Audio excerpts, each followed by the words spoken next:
Inside, Burkina Faso's future was being thrown into uncertainty. Ibrahim Taore walked to the window, hands clasped behind his back, looking out with thoughtful eyes. "How much reserves do we have?" he asked, without turning from the city. Dr. Amina Konate, the central bank president, looked at her file. "Officially $400 million, but most of it is held in accounts in Paris. We can't access it now." "And gold?" asked Traore. "We have 78 tons of registered gold reserves, but—" Dr. Konate hesitated. "But that too is in France," Traore completed with a bitter smile. Economy Minister Ousmane Zongo shifted uncomfortably in his chair. "Mr. President, you need to understand the seriousness of the situation. You're threatening to leave the West African Economic Union. Rejecting the CFA franc is economic suicide." "Suicide?" Traore turned, fire in his eye. "Or liberation? Tell me, Zongo, how can we be an independent country when we can't even print our own money? The CFA franc, the last chain of colonization?" Zongo spread his hands. "All of Africa uses this system. Mali, Niger, Senegal, all of them. And all of them remain perpetually poor," said Traore, approaching the table. "Do you know why? Because every time we print a banknote, we have to deposit dollars to the French treasury in return. We pay them to use our own money. Is this freedom?" The meeting room fell into silence. Everyone knew Traore was right, but there seemed to be no alternative. For 70 years, West African countries had used the CFA franc, the French colonial monetary system. Independence was just a piece of paper. Real power remained in Paris. Dr. Konate took a deep breath. "Mr. President, we all know you're right, but practically what can we do? We don't have the infrastructure to create our own currency. No printing presses. And if people start withdrawing money from banks tomorrow morning," Traore placed a file on the table.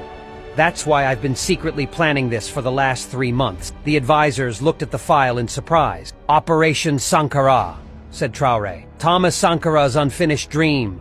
Financial independence." When he opened the file, everyone in the room gasped. Inside were detailed plans for a new currency to replace the CFA franc, the Burkina gold. "This is impossible," stammered the finance minister.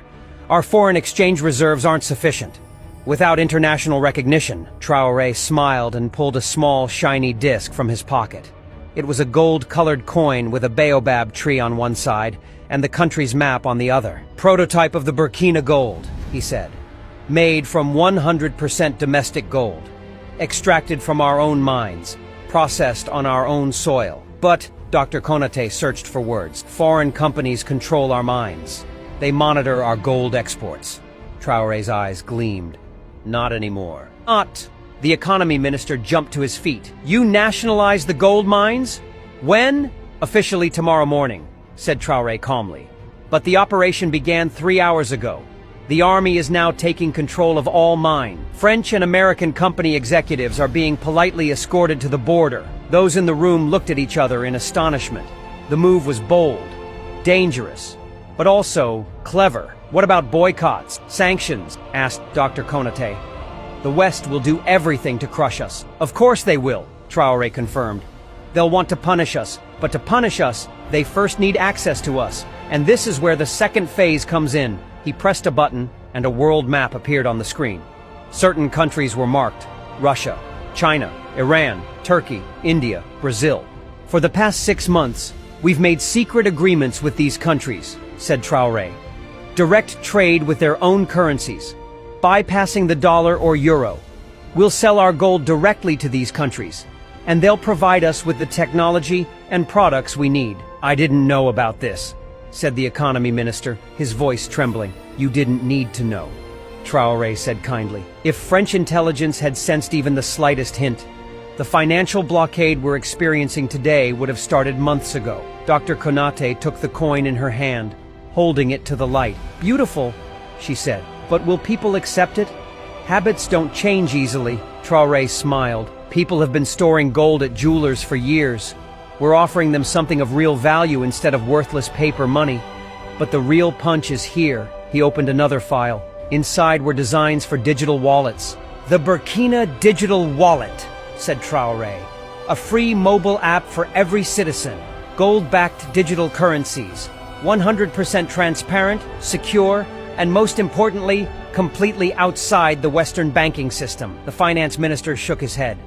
This is crazy and brilliant, but how will we convince the people? Just then, Traore's assistant entered the room. Mr. President, the connection is ready.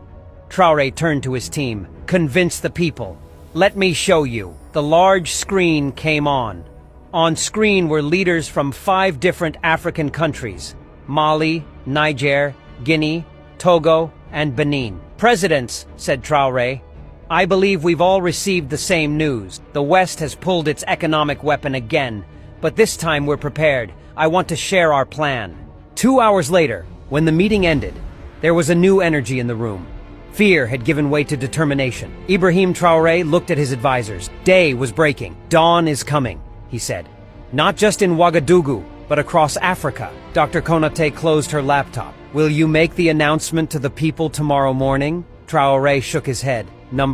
I'll do it now. People should know the truth before they go to the bank. They should feel pride, not panic. His request for an emergency broadcast to the national television station was approved within minutes. As the team prepared, Traore examined the prototype in his hand one last time. The gold coin gleamed under the morning sun. Thomas Sankara, he whispered, as if addressing the ghost of the revolutionary leader. Today we complete your unfinished work. At 6:30 a.m., as the people of Burkina Faso were preparing their breakfasts, they were surprised to see President Traore on their televisions. He stood in his military uniform, calm but determined. People of Burkina Faso, he began. I appear before you in these early hours to make an important announcement. Last night, French banks and Western financial institutions launched an economic war against our country. They cut off our access to our money. They stopped transfers. They canceled loans. In homes, cafes, and on street screens, people looked at each other with concern. You know why they did this, Traore continued. Because we want our independence. Because we demand control of our resources.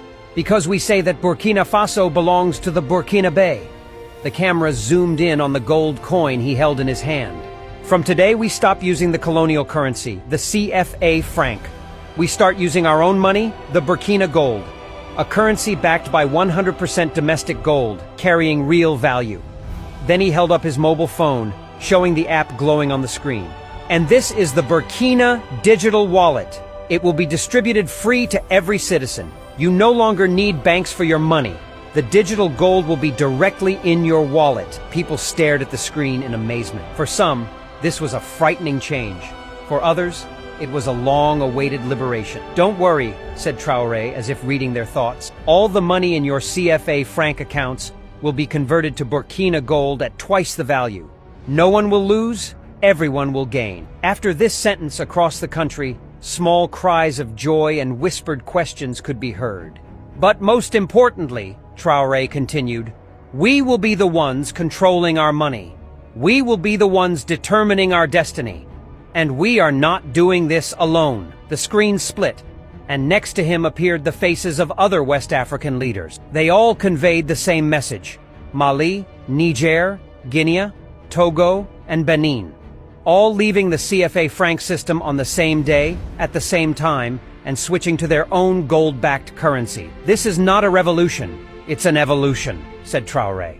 The final link in our independence. Now we are truly free. When the speech ended, something extraordinary began happening in the streets. Instead of rushing to banks in panic, people were discussing the Burkina digital wallet app they had started downloading on their phones. It was simple to use, sleek, and most importantly, it belonged to them. But the biggest surprise was yet to come. In Paris, at 7:45 a.m., the French Central Bank was in an emergency meeting. The executive responsible for the Africa desk was looking at the data on the screen in horror. 6 countries left the system simultaneously, he said, trembling. This is a coordinated move. And what's more? What more?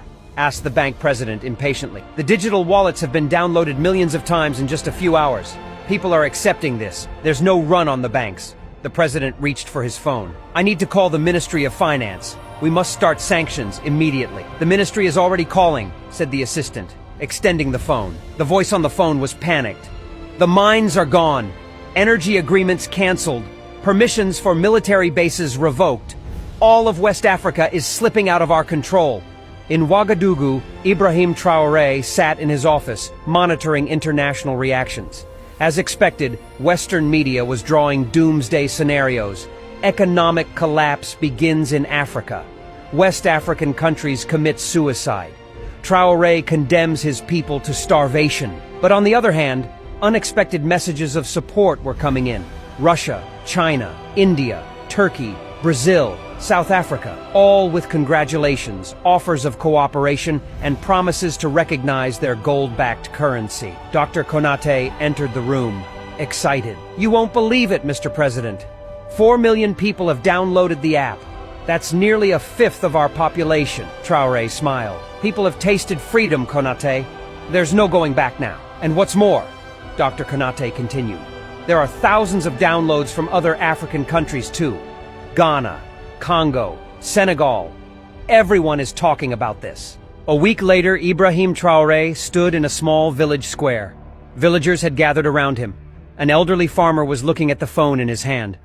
"I don't know how to use this, Mr. President," he said shyly. Traore sat down next to him. "Let me show you," he said gently. "Look, when you press this button, your wallet opens. Here you can see how many Burkina golds you have." The old man's eyes lit up. This is the real value of my money?" "Yes, father," said Traoré, "and no one can take it from you. Can't freeze your bank account. Can't stop transfer. This is your freedom." The villager pressed the mobile phone to his chest. "For the first time," he said with a trembling voice, "I feel like my money is safe with me." This simple sentence confirmed the importance of what Traoré had done. This wasn't just an economic move. It was a psychological liberation. IMF and World Bank analysts had predicted that Burkina Faso wouldn't last for weeks. A month passed, and the economy was still standing. 2 months passed, and trade volume began to increase. 3 months later, Ibrahim Traoré was invited to the BRICS summit. At the meeting in Moscow, world leaders listened carefully to Traoré. Eastern and southern countries wanted to learn the details of West Africa's bold move. "The gold standard was abandoned 50 years ago," said the Russian leader. "Your bringing it back is quite interesting." "We haven't gone back to the past," Traoré replied. "We're going to the future. Digital gold, a currency backed by our own resources. This is next-generation independence." The Chinese leader leaned forward. "Your digital wallet technology is impressive. It could offer an alternative model for the global financial system." After the summit, the agreements Traoré signed for his country created panic in the Western press. Direct energy and military agreements with Russia, technology and infrastructure projects with China, medicine and agriculture cooperation with India, food security programs with Brazil, industry and education partnerships with Turkey. Western newspaper headlines were alarming. "Burkina Faso moving away from the West. Zrenia, Nova Holodna Vina v Africi.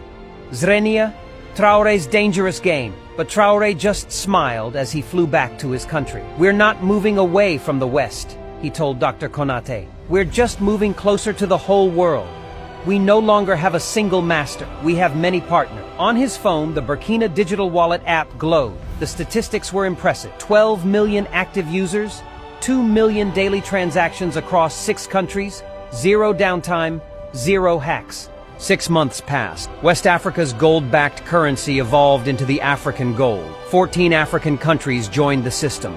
The old colonial currency, the CFA franc, faded into the pages of history. Ibrahim Traoré was now seen not just as a country leader, but as a pioneer of a continental movement. One morning, at the opening of the new Central Bank of Burkina Faso building, Traoré stood at the podium.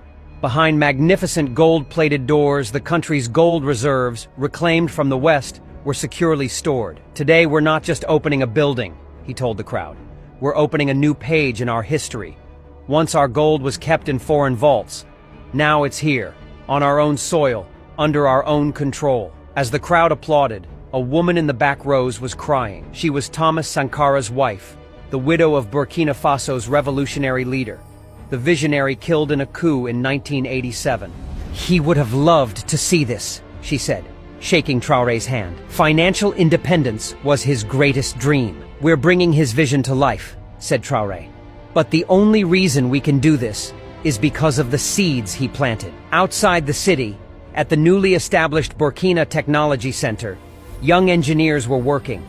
They were developing a new version of the digital wallet app, empowered with blockchain technology, energy efficient, and most importantly, entirely designed and coded by Africans. Burkina Faso had not just created a currency, it had built an ecosystem, from mining to refining, from digital technology to security. The entire system was designed by Africans for Africans. The IMF president was speaking in front of cameras with a forced smile. Our dialogues with Burkina Faso and its allies continue. We are examining their new currency system. Translation: we can no longer stop them. We have to deal with them. The French president had embarked on an Africa tour. He was promising a new beginning to countries that were once his colonies.